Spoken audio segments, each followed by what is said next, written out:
नमस्कार, शैली संवादमा यहाँहरूलाई स्वागत छ। विभिन्न क्षेत्रका व्यक्तित्वहरूसँग भलाकुसारी गर्ने क्रम हाम्रो जारी नै रहेको छ। योभन्दा अघिल्लो बसाइमा हामीसँग हुनुहुन्थ्यो अभिमन्यु निरविजी। उहाँसँग हामीले स्क्रिप्ट राइटिङका बारेमा छलफल गर्ने जमर्को कसेका थियौँ। आज हामीसँग हुनुहुन्छ किताब यात्राका कार्यकारी प्रमुख अधिकृत CEO विकेश भट्टराईजी। विकेश जी, स्वागत छ यहाँलाई। हजुर, धन्यवाद। किताब यात्रा भनेको के हो? सरल भाषामा भन्नुपर्दा किताब यात्रा भनेको एउटा अनलाइन बुक सेलिङ प्लेटफर्म हो। यहाँबाट हाम्रो वेबसाइटमा गएर सजिलैसँग आफूले खोजेको, आफूले रोजेको पुस्तकहरू आफ्नो घरसम्म मगाउनको लागि अर्डर गर्नुहुन्छ र हामीले सजिलै उहाँहरूको अर्डरलाई फुलफिल गरेर उहाँहरूको घरसम्म नै डेलिभरी गरिदिने काम गर्दैछौँ। किताब यात्राको नारा रहेको छ, अब किताब गर्नै छ यात्रा तपाईँको दैलोसम्म। अब यात्रा गर्ने छ किताब तपाईँको दैलोसम्म। त्यो दैलोसम्म चाहिँ कसरी पुर्याउनुहुन्छ? मैले अघि भर्खर भनिहालेँ, हामीले अर्डर लिन्छौँ वेबसाइटबाट, हाम्रो सोसियल मिडियाबाट अर्डर लिन्छौँ। त्यो अर्डरलाई चाहिँ हामीले अर्डर लिएर कस्टमरलाई चाहिँ फलोअप गरेर उहाँहरूको डेलिभरी एड्रेस हामीसँग हुन्छ र त्यो डेलिभरी एड्रेसमा चाहिँ हामीले सजिलैसँग डेलिभरी गरिदिने काम गर्दैछौँ। यो किताब यात्राको कन्सेप्ट चाहिँ कसरी आयो? कन्सेप्ट नै भन्नुपर्दाखेरि हामी खासमा 3 जना छौँ यो काममा। ऋषिराम अधिकारीजी हुनुहुन्छ, कृपेश किशोर घिमिरेजी हुनुहुन्छ र म छु यसमा। कन्सेप्ट ल्याउने हाम्रो ऋषिराम अधिकारीजी हुनुहुन्छ। उहाँ इन्डिया बस्ने बेला उहाँले यो कन्सेप्ट लिएर आउनुभयो र आइडिया हामीलाई सेयर गर्नुभयो। कृपेशजीलाई मलाई आइडिया सेयर गर्नुभयो, यसरी काम गरौँ भनेर सुनाउनु भयो र यसरी नै हामीले काम सुरु गऱ्यौँ। उहाँले भन्नुभयो भएको अनुसार नै हामीले काम सुरु गर्दैछौँ। हजुर, कम समयमा नै एकदमै लोकप्रियता प्राप्त गरेको छ किताब यात्राले, घर घरैसम्म चाहिँ पुगेको छ किताब। तपाईँलाई सुरुवाती दिनहरू सम्झँदाखेरि कुनै यस्तो घटना छन् जसलाई चाहिँ सम्झिनुहुन्छ यहाँ?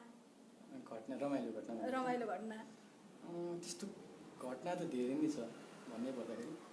हालै मैले अस्ति भर्खर अफिसमा कुराकानी भएको सुनेको थिएँ। हाम्रो डेलिभरी साथी डेलिभरी गर्न जानुभएको थियो। उहाँलाई चाहिँ हाम्रो कस्टमरले किताब पुर्याउने बेला खाजा खाएर जानुहोस् न भनेर खाजा खुवाएर पठाउनु भयो भनेर अफिसमा चर्चा सुनेको थिएँ मैले। त्यस्तै 1 महिना अगाडि एकजना हाम्रो पाठक हुनुहुन्थ्यो, उहाँले चाहिँ मैले किताब यात्राबाट यति धेरै किताब किनेँ कि हेर्नुहोस् लाइब्रेरी बनाइसकेँ मैले भनेर कहानी सुनाउनु भएको थियो कि हामीलाई। एकदमै रमाइलो घटनामध्ये एक थियो हाम्रो। त्यस्तै छ भनेपछि यात्रा रमाइलो छ होइन र? हजुर।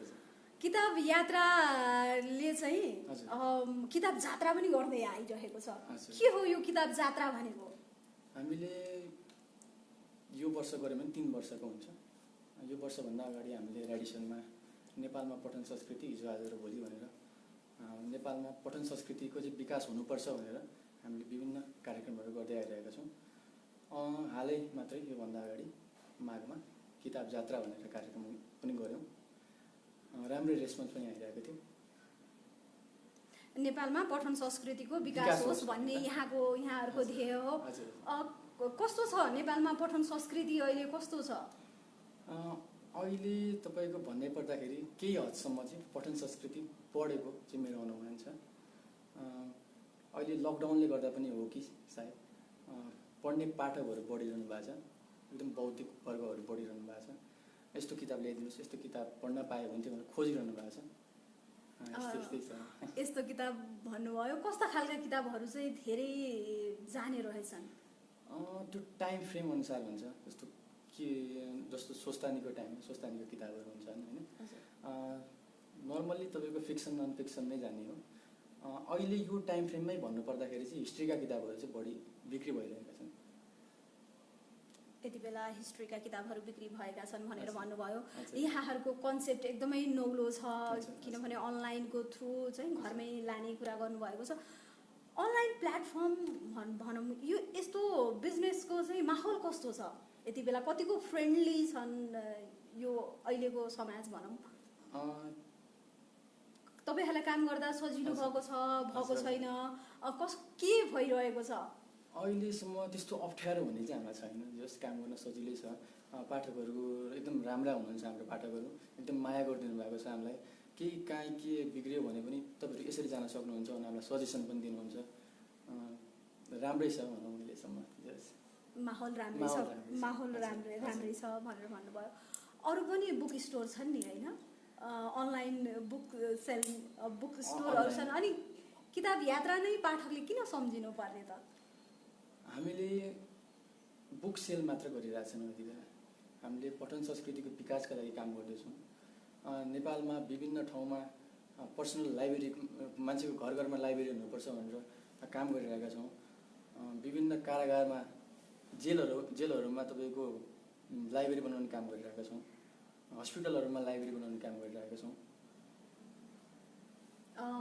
लाइब्रेरी बनाउने काम गरिराखेका छौँ भनेर भन्नुभएको छ। प्रोग्रेस कस्तो छ अनि त्यसको चाहिँ रेस्पोन्स कस्तो आइरहेको छ? रेस्पोन्स राम्रै छ भनौँ, रेस्पोन्स ठिकै छ। तपाईँको हामीले अहिलेसम्म बनाएको मध्ये लगभग पर्सनल लाइब्रेरी हामीले धेरै ठाउँमा बनाइसकेका छौँ नेपालमा। कारागारमा पनि हामीले काम सुरु नै गरिसकेका छौँ। हस्पिटलमा काम गर्न बाँकी छ, सम्भवतः चाँडै नै सुरु पनि गर्छौँ होला।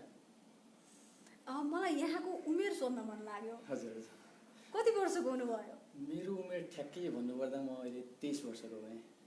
23 वर्षको उमेरमा एउटा कम्पनीको सिइओ हुनुहुन्छ। हजुर हजुर। के हुँदो रहेछ? जिम्मेवारी वहन धेरै हुँदो रहेछ। युवा सपना एकातिर छन्, फेरि जिम्मेवारी छन्, के हुँदो रहेछ? यसलाई चुनौती भनौँ कि अवसर भनौँ होइन।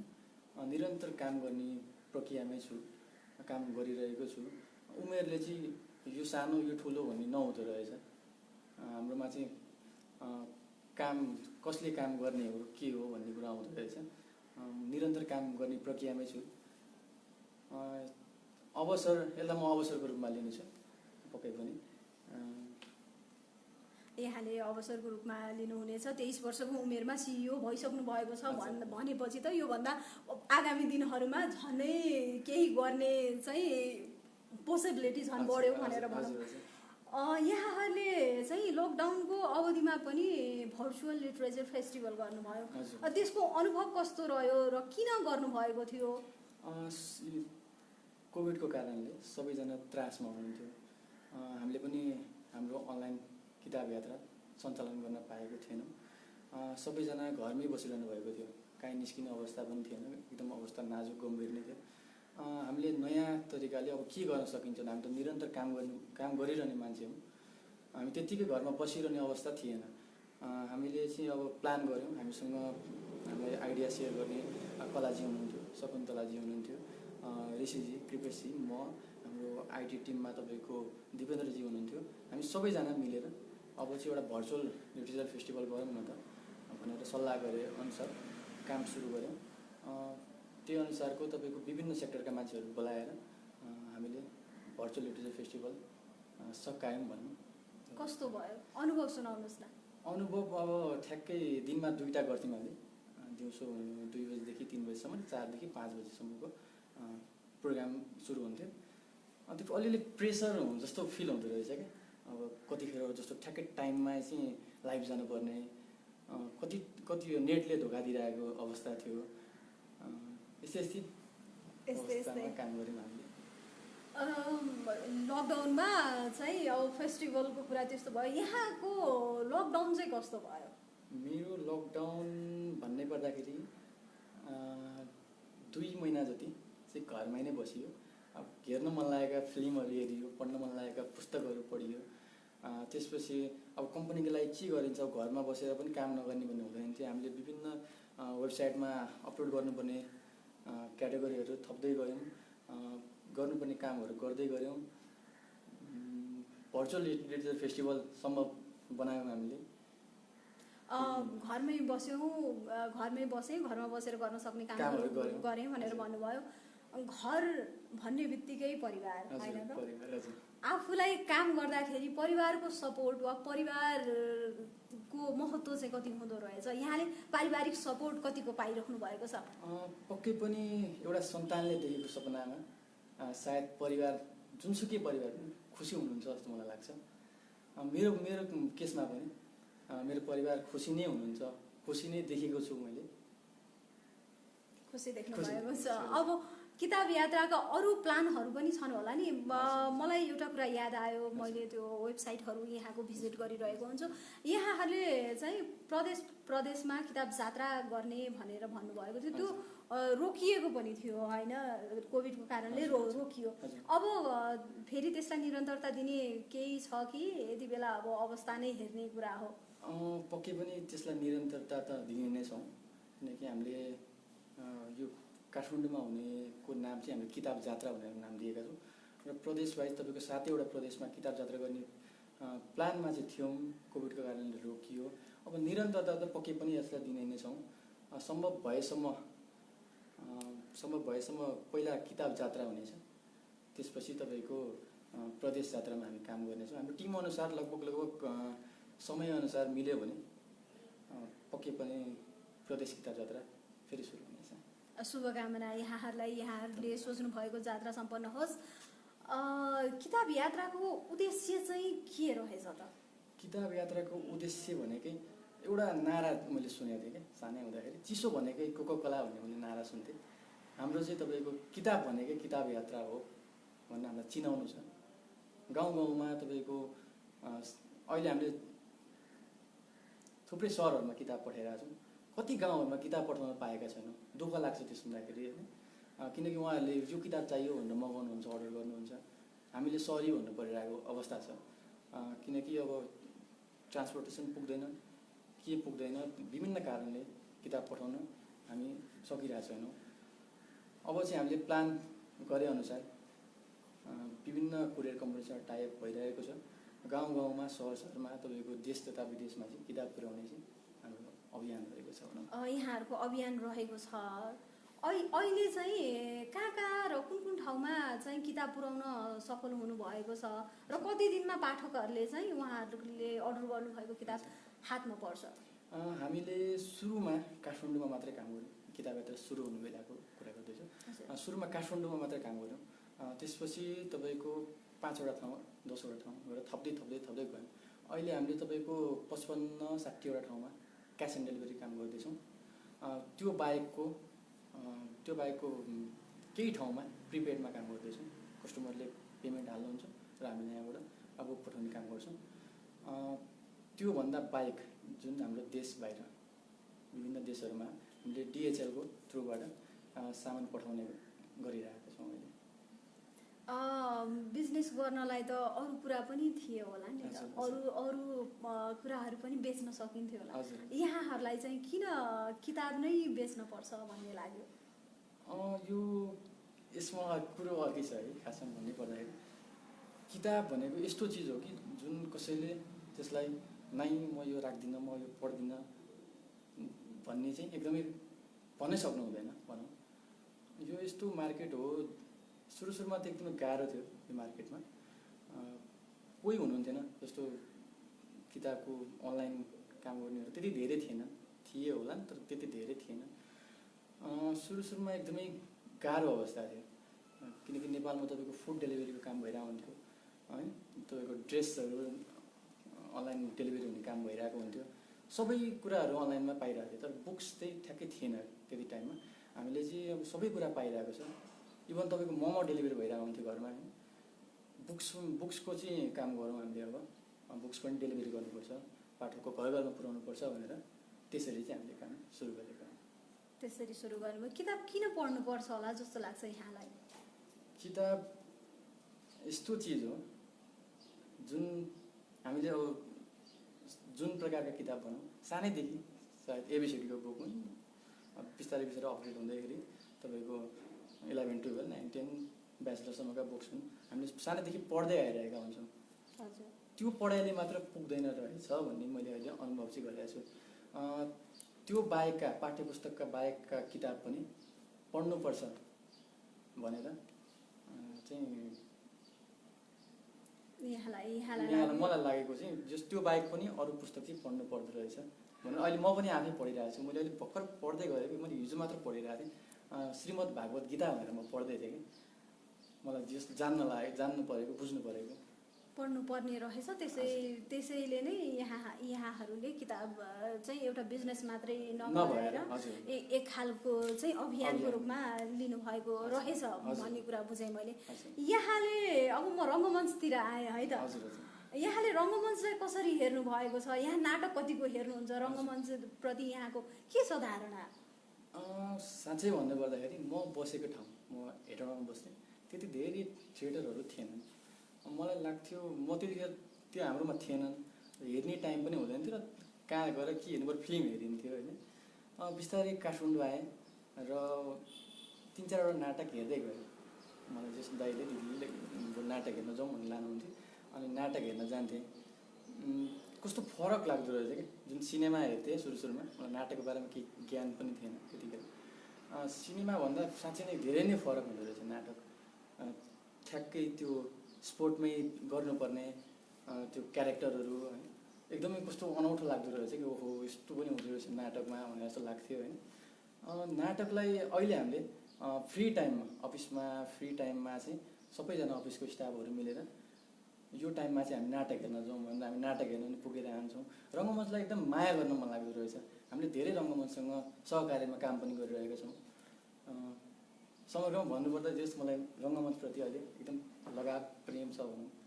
धन्यवाद।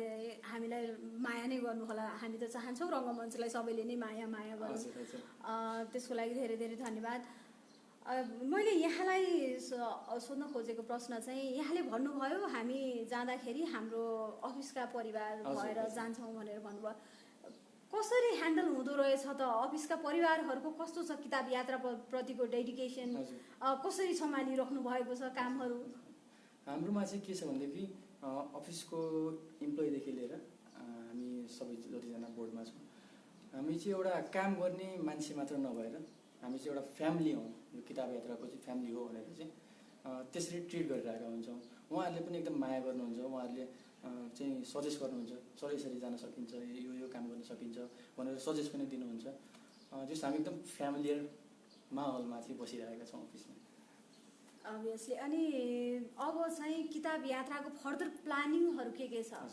प्लान नै भन्नुपर्दाखेरि हाम्रो अहिले वेबसाइट अपडेट क्रममा छौँ। केही त्यहाँ इररहरू आइरहेको छ। नयाँ वेबसाइटमा काम गर्दैछौँ, नयाँ किताब यात्राको एपमा काम गर्दैछौँ। त्यसपछि तपाईँको विभिन्न, मैले अघि भनिहालेँ, गाउँदेखि सहरसम्म तपाईँको विभिन्न देश तथा विदेशमा रहनुभएका नेपाली भाषीहरू हुनुहुन्छ, उहाँहरूको चाहिँ हातमा किताब पुर्याउने चाहिँ हाम्रो एउटा अभियान रहेको छ। त्यसपछि तपाईँको कर्पोरेट हाउसमा लाइब्रेरी बनाउनु पनि हाम्रो अभियान छ। हस्पिटलमा लाइब्रेरी हुनुपर्छ भन्ने हाम्रो त्यो एउटा प्लान छ। त्यसपछि कारागारमा नेपालको 77वटा जिल्लामै कारागारमा चाहिँ एउटा व्यवस्थित लाइब्रेरी त नेपालमा थुप्रै छन्, तर व्यवस्थित लाइब्रेरी छैनन्। हामीले चाहिँ व्यवस्थित लाइब्रेरी बनाउनेमा चाहिँ काम गर्दैछौँ। त्यो प्लान रहेको छ।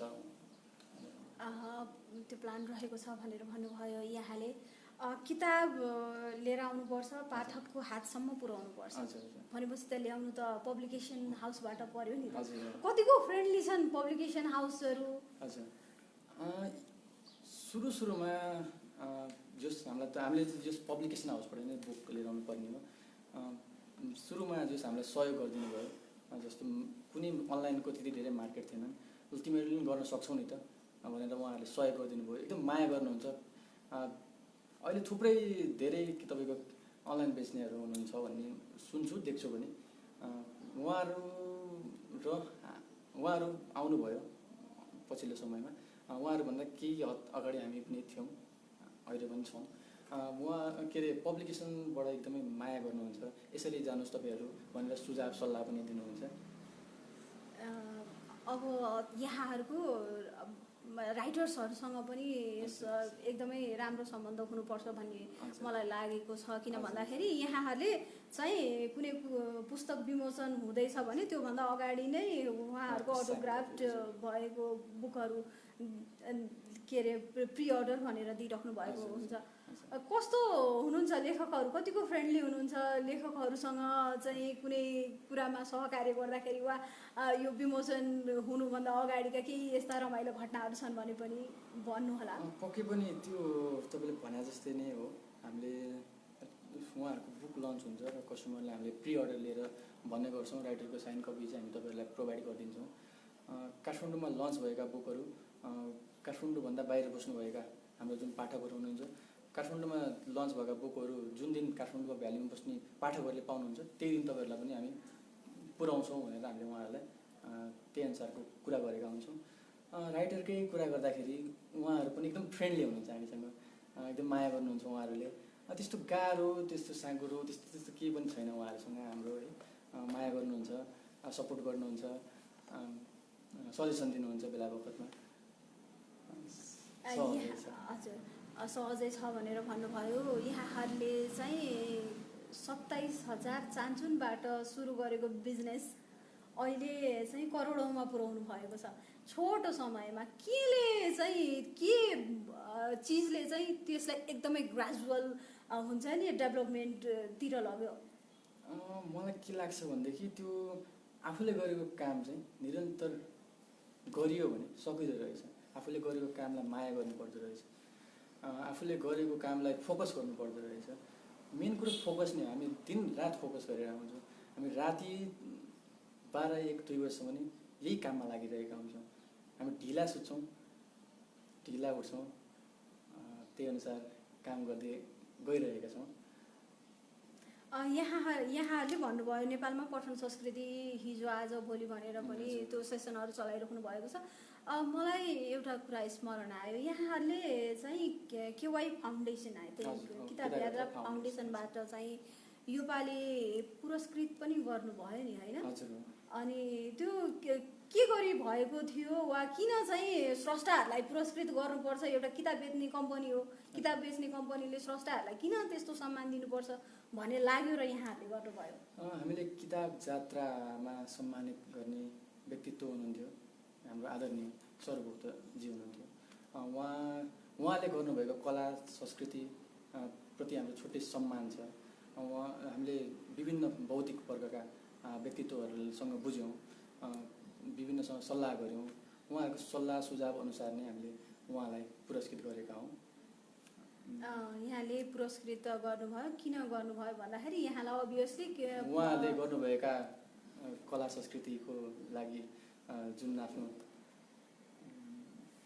पठन संस्कृतिको विकास यहाँहरूको चाहिँ ध्येय रहेको छ। पठन संस्कृतिलाई विकास गर्ने वा पठन संस्कृतिमा संलग्नलाई पुरस्कृत गर्नुपर्छ भन्ने लाग्यो होला यहाँलाई। तपाईँलाई किताब यात्राले चाहिँ के सिकाएको छ अहिलेसम्म? पढ्नु पर्दो रहेछ भन्ने मैले एउटा कुरा सिकेको छु। म अहिले पनि प्रायः पुस्तक पढिरहेकै हुन्छु। धेरै पढ्न त भ्याउँदिनँ, तर बजारमा आएका नयाँ पुस्तकहरू चाहिँ मैले पढ्ने गर्छु प्रायः जसो। किनकि कस्टमरले सोध्नुहुन्छ कि यो पुस्तक कस्तो पुस्तक हो, के पुस्तक हो, यसमा के लेखेको छ भनेर सोध्नुहुन्छ। पाठकको लागि भयो भने पाठकको लागि भयो भने म पढिरहेको छु। किनकि म यसकै व्यवहार गर्दैछु भनेदेखि मलाई यसको बारेमा ज्ञान त हुनु पऱ्यो नि त। म थोरै बहुत ज्यादा जे भयो भने म यस किताब चाहिँ पढ्ने गर्छु। मलाई यो किताब यात्रामा आएदेखि चाहिँ पढ्नु पर्दो रहेछ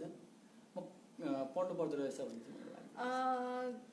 किताब यात्रालाई स्थापना गर्नुभन्दा अगाडिको विकेश भट्टराई र किताब यात्राको सिइओ भइसकेको विकेश भट्टराईमा के फरक पाउनुहुन्छ? यहाँले आफैलाई विश्लेषण गर्नुहुन्छ कि हुँदैन कहिलेकाहीँ? त्यो